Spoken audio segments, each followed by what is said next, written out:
على أرضية الملعب وربما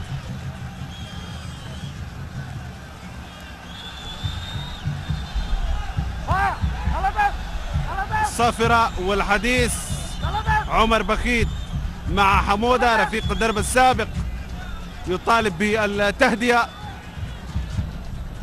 قائد الهلالي عمر بخيت لاعب الخلوق.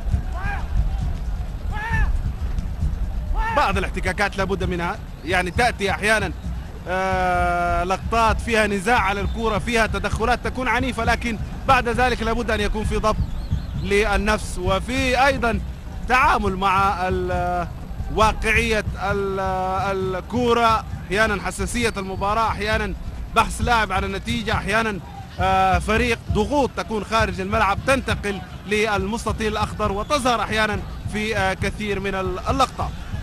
عموما المباراة تبقى تعادل، وبهذه النتيجة يمر الهلال للمباراة النهائية، لكن ما زال في وقت وما زال ما تبقى من هذا الشوط والشوط الثاني في مباراة أتمنى أن ترتفع فيها الوتيرة، نشاهد فيها متعة وإثارة وندية، مباراة بين فريقين كبيرين. محاولة الآن من نادر محاولة تمرير كرة لإسماعيل بابا، لكن الكرة كانت مقطوعة من روبرت سينكارا، تعود لعمر بخيت لهي كرة لكاريكا، والانطلاقة تأتي من بشة والمساندة. كاريكا محاولة للمرور، لكن التغطية من جانب مالك ومحمد علي سفاري، إبعاد الكرة والخطأ محتسب على مدثر كاريكا. اللقطة اللي فقد فيها كاريكا الكرة، التدخل الآن أمام محمد علي سفاري. كرة تبدأ من الخلف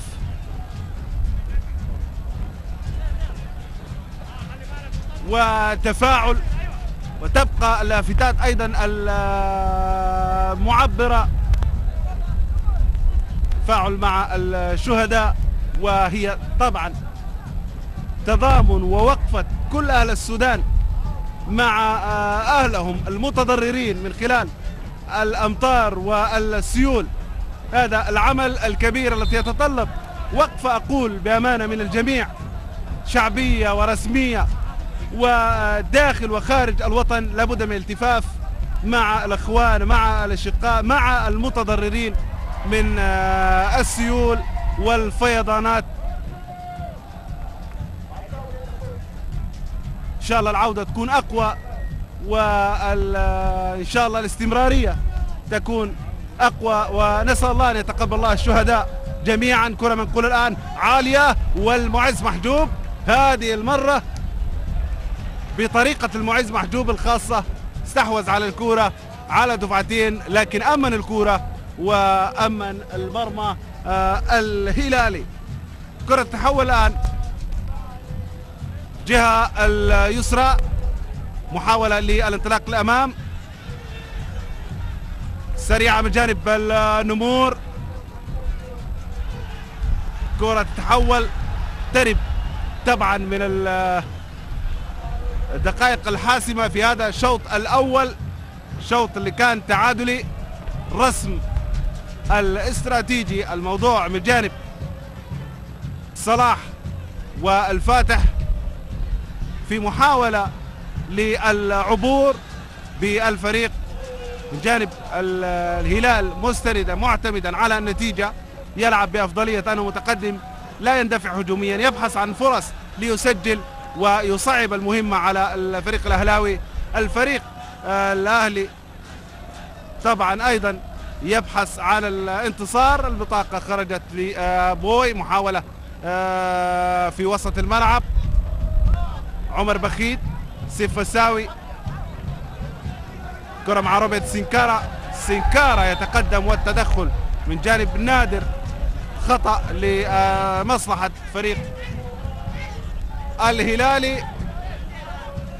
عمر بخيت على التنفيذ، عمر بخيت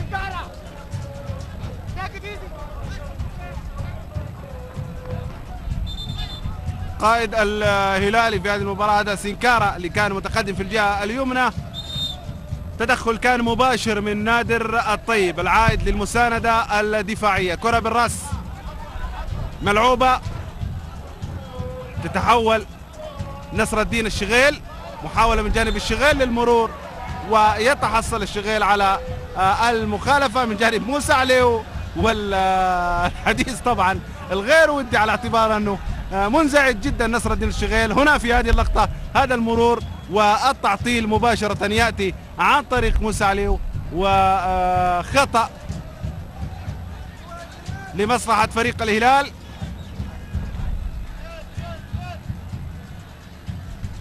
سيديبي، عمر سيديبي سيكون على التنفيذ. مباريات الكاس اللي تصل لمراحل المراحل المتقدمة، مراحل الختام، وسيديبي على التنفيذ. سيديبي يلعب كرة عالية رأسية من جانب بيشو، كرة بالراس خطيرة، كرة خطيرة، ومرت فرصة هلالية عن طريق بشة، لكن مع حارس المرمى مباشرة الدعيع في اللقطة الماضية. الآن محاولة من جانب مالك إسحاق بعاد الكرة اللي كانت ملعوبة من جانب عمر سيديبي من الجهة اليسرى للهلال، شكلت خطورة كبيرة في العمق. شوف في الإعادة كرة ملعوبة عالية والراسية كانت من بشة، لكن ردة فعل الدعيع كانت ممتازة وكانت مع الكرة. محاولة الآن من جانب الشغيل، صراع على الكرة، صراع الأبدان، صراع قوي جدا موجود في هذه المباراة. فرقة النادي الأهلي شندي وفارس عبد الله، مرة فارس هيا كرة، كرة خطيرة، خطيرة،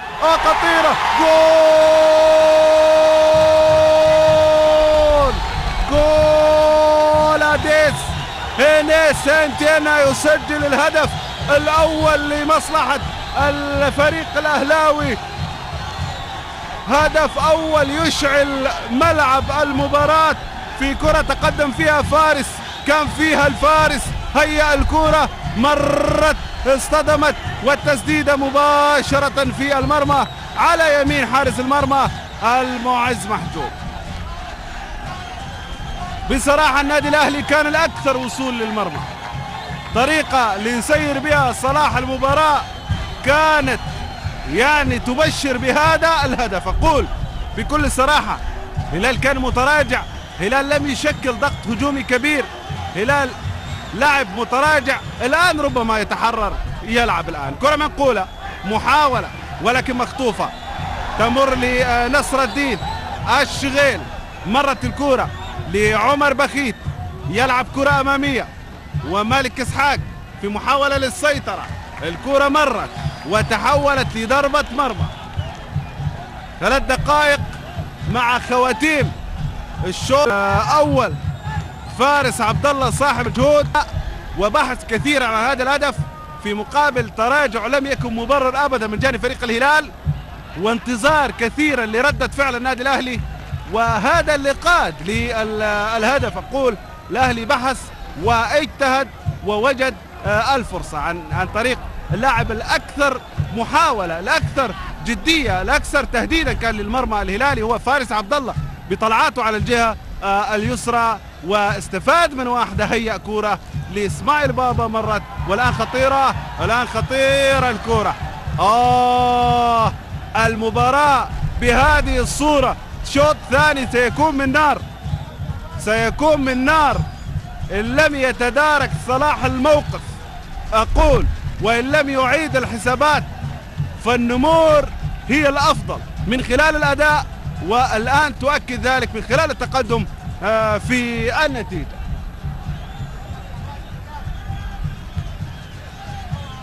تسجيل يبدو موفق جدا لأديس مع فرقة النمور، واستكشاف يبدو أيضا طيب للاعب اللي سجل أيضا أهداف مع المنتخب الأثيوبي.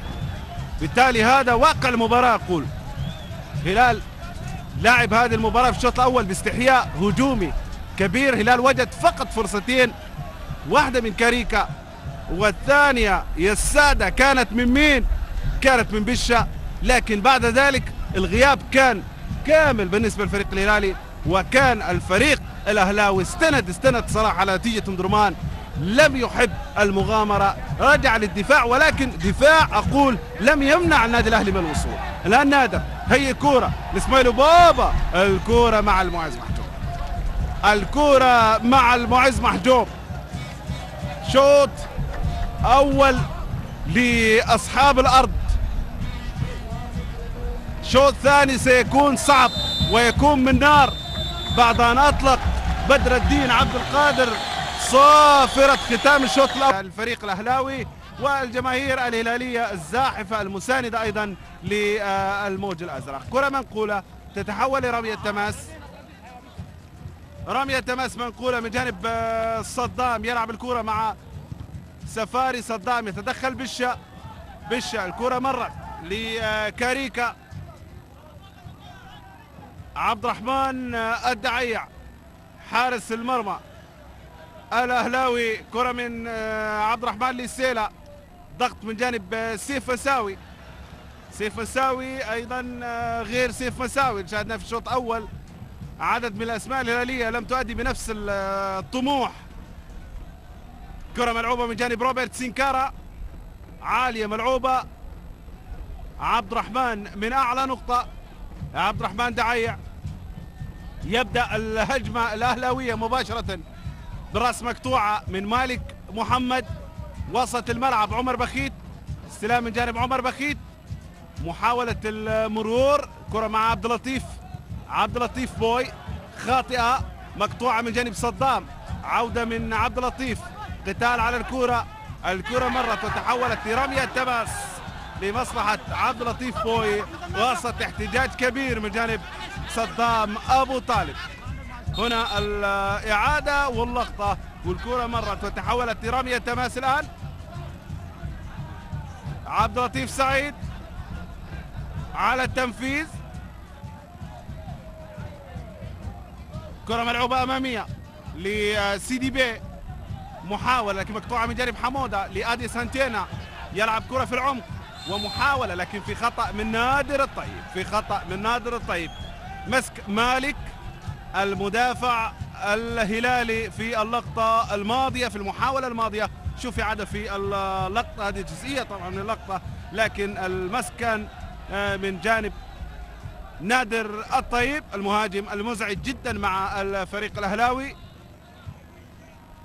كرة مع المعز محجوب، هنا إعادة اللقطة، نعم من هذه الزاوية بهذه الطريقة أوضح، واضحة الخطأ من جانب نادر. الآن راسية من جانب حمودة، مرت لعبد اللطيف، ينقل كرة لنصر الدين، شغال في مشوار تقدم، هي كرة لبشة، ولكن التدخل والتغطية من جانب صدام أبو طالب المدافع الأيمن اللاعب الهلالي السابق. عدد كما قلت وكما ذكرت من اللاعبين مع صقول جديان، وربما أقول في قادم الأيام فارس يكون فارس التسجيلات وفارس النجم المطلوب من كل الأندية. كرة منقولة أمامية، محاولة من جانب سيف مساوي، لكن في راية وتسلل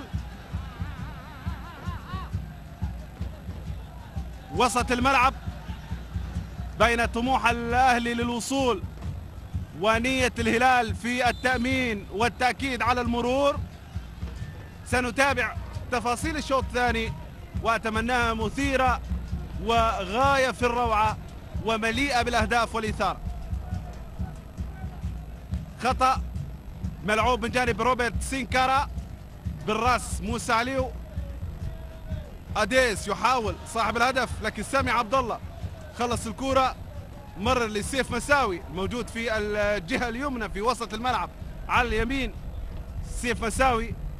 كرة الآن مع الأهلي، أديس في وسط الملعب يمشي كرة أمامية، لكن مالك اصطياد الكرة وقطع الكرة تعود لمصلحة إسماعيل بابا. إسماعيل بابا مر الكرة لفارس عبد الله، الكرة عالية، خروج المعز محجوب ومن أعلى نقطة على سامي عبد الله سلامات،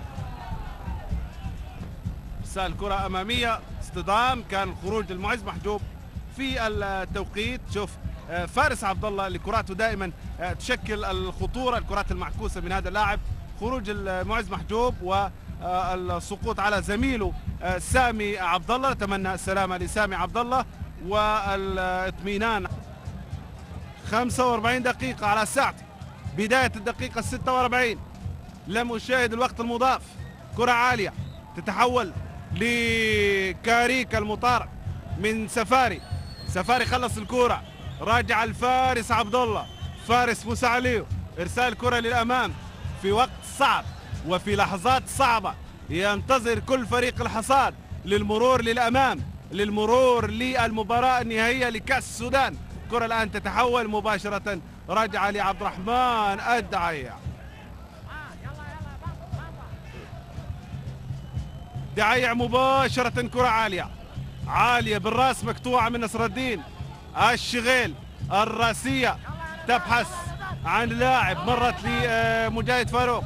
الكرة الآن ملعوبة على الجهة اليسرى، مالك في المتابعة، مالك في التغطية، مالك في التغطية، واحتسب الحكم المخالفة. ملعوبة سريعة، ملعوبة سريعة، مرت، وعبد اللطيف بوي، عبد اللطيف بوي. الكرة أيضا تمر والكرة تتحول، ولحظات صعبة جدا، لحظات شد في هذه المباراة. فارس عبد الله، فارس يلعب كرة خطيرة، أوه مرت كرة خطيرة، مرت خطيرة أمام المرمى، وفي لحظات صعبة جدا في هذه المباراة. مباراة مدرمان كانت هلالية بامتياز، ومباراة شندي كانت تفوق فيها لأهل شندي. هذه هي العدالة. هلال لعب هذه المباراة بجزئيات، بتفاصيل، بتعليمات محدودة، لكن ربما الغاية في هذه المباراة الوصول للمباراة النهائية. كل فريق وحساباته، كل فريق وأداؤه وعرضه، وكل مدرب وأفكاره، وكل شيخ وطريقته في هذه المباراة. عموما ننتظر اللحظات الحاسمة، الدقائق الحرجة جدا في عمر المباراة، والجماهير تتحفز. وهذا المدرب النقر الهلالي أيضا يتابع، قدم مباراة كبيرة مع فريقه في هذا اليوم. النقر عكس صلاح اللي كان في أداء متصاعد، أقول بأمانة، وفي أداء متقدم مع فريق الهلال، وفي أداء جيد متطور لكوتش صلاح، الحق يقال. لكن في هذه المباراة تفوق كان للنقر. هذه الجماهير الهلالية والجماهير اللي تابعت وحضرت وشدت الرحال، وصلت لدار جعل لشندي، مدينة التي استقبلت كل الضيوف بالحفاوة والكرم.